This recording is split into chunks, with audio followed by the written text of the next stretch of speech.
open before you say with the coach, and I'll take. Yeah, hey, I appreciate you guys coming out. I thought this was a great venue. I thought from an administrative standpoint, they did a tremendous job organizing this, and fun crowd for sure.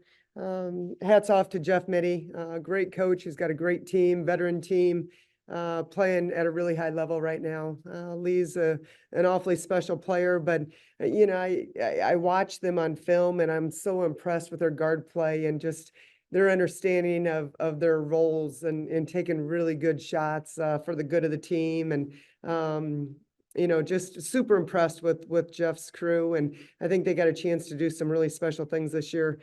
Obviously, from our standpoint, came out of the gates pretty strong, didn't shoot it very well. I think for whatever reason, the game was sped up for us. Shots that we typically are able to knock down. I thought we had some good looks.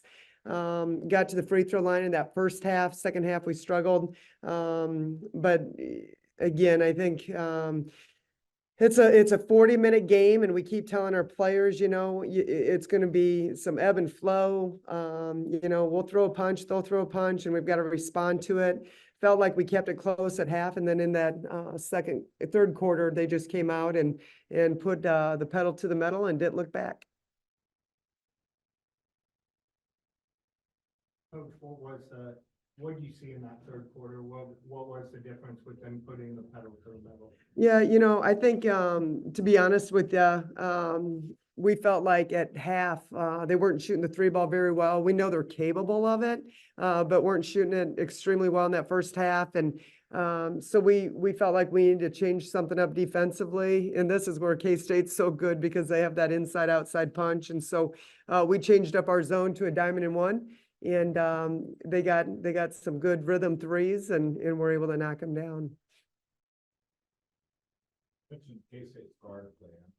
I'm curious what you saw when you're scouting the floor on number 4, Sandella, and what she's able to give the team. I think she's a glue player for them. She plays at her pace. She doesn't get sped up. You just watch her. She doesn't get real high, real low.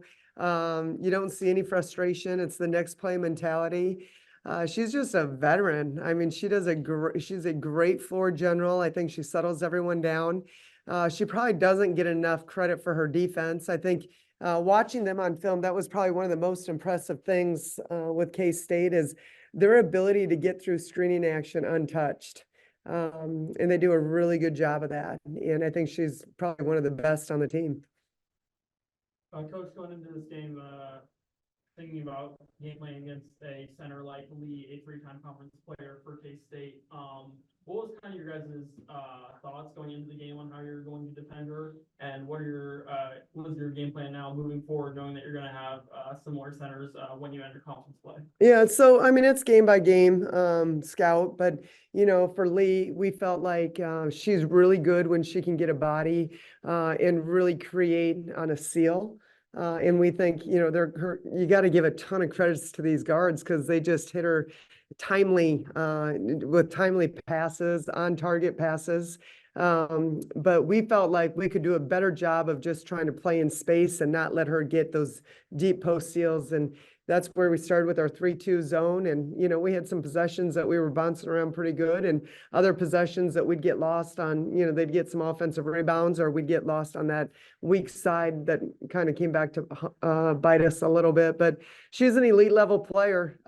They do a great job utilizing her. She plays with great pace, obviously finishes really well, and doesn't force much of the action. Coach, I'd just like to ask you a non-basketball question. We know the attraction Jeff Mitty had in playing this game here in St. Joseph. What was the attraction for the University of Missouri coming to St. Joseph? Yeah, I think these games at this point in the season are so important. I think in your non-conference schedule, there's a balance between, having some games where you can kind of build some momentum and build confidence, but also games that are going to prepare you for the SEC, and playing Power 5 schools, I think, is really important.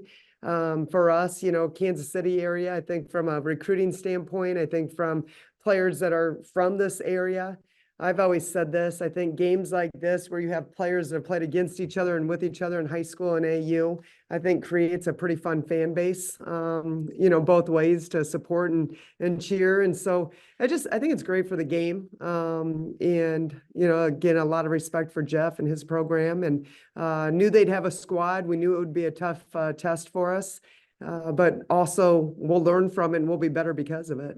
What did you think of Bill Snyder Classic? I think it was a very well-ran organization, very impressed with everything that they've done. It was first class from top to bottom. Questions? All right, we're gonna take a few. All right, we're gonna open up to you guys on Zoom for a couple of questions. Go ahead whenever. Abby got the start today. What did you think about the way that she played? Yeah, I thought she had some good stretches. I was really, I felt like, she's a veteran. She's has a ton of experience under her belt, and I thought she responded really well. One of the things that kind of stands out on the stat sheet is the rebounding. I was curious what you thought about your guys' effort on the boards and maybe kind of what the focus will be in practice to kind of get better in that department. Yeah, it was not where it needed to be. And again, I don't, hats off to K-State, great team, great coach. So not trying to shortchange them by any stretch of the imagination, but we talk a lot about pursuing the ball offensively. And I just felt like there were way too many possessions where we didn't pursue the ball. K-State's not a team that's known for their transition offense. And so, to really take advantage of sending 3, if not 4 to the boards was something that we talked about. We felt like we could cover from a transition defense standpoint, but wasn't where it needed to be, and certainly will be something we'll continue to focus on in practice. Is that a part of the game where you miss having Angelica out there? Well, we miss a lot. I mean, she's her and Avery both would be starting for us. And, but we're not going to make excuses. I mean, the injury bug hits everybody and you got to find a way to,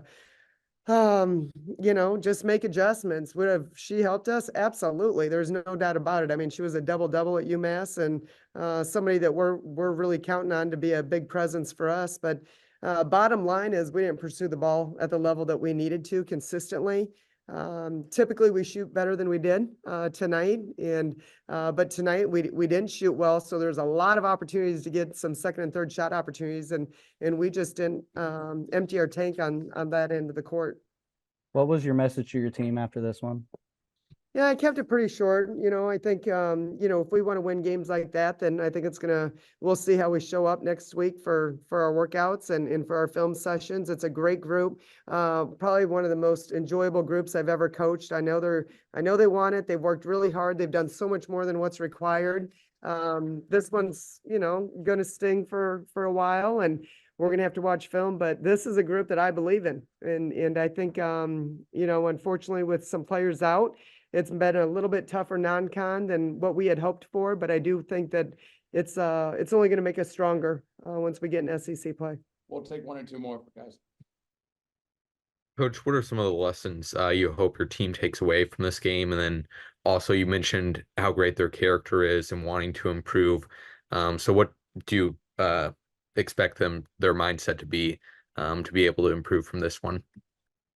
Well, they're competitors, everybody wants to win. And they're a group that, like I've said all year long, has done so much more than what's required outside of practice than any group I've ever coached. And so, this one's going to sting. I think it's mentally as much as physically.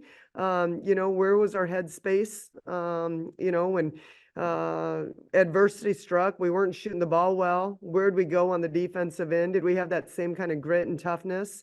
As if the ball was falling, how do we respond? And so I think it's as much mental as it is physical. Are there things we need to work on physically? Absolutely. But we'll break down film. We'll continue to learn and grow. And like I said, if we're learning, we're getting better. That's the most important thing to me. This is a really good K-State team. I think they're going to have a great run throughout the course of the season, deep into the NCAA tournament. Obviously this one hurts, but we'll be better because of it. We'll take 1 more. Coach, You had 3 games in the past week and 4 in the last 10 days. Now you have a week off before you head to Illinois. How do you prepare for that game? Yeah, as I wish we could practice starting tomorrow, but I think some time off is going to be good. They've got a heavy finals load, especially early in the week, and so we'll have to manage that. But I think a couple days off, and we're going to I'm looking forward to Christmas break, to be honest with you, where I've got some young ladies that are in some really tough majors, and usually that week before finals is even tougher than finals week. But I'm looking forward to having some time where it's just basketball and film session, and I know these girls are going to continue to work, so we'll make the most of our time next week. It's not always about the length, but just the focus, the intensity of the time that we have together. All right, thank you guys. Thank you.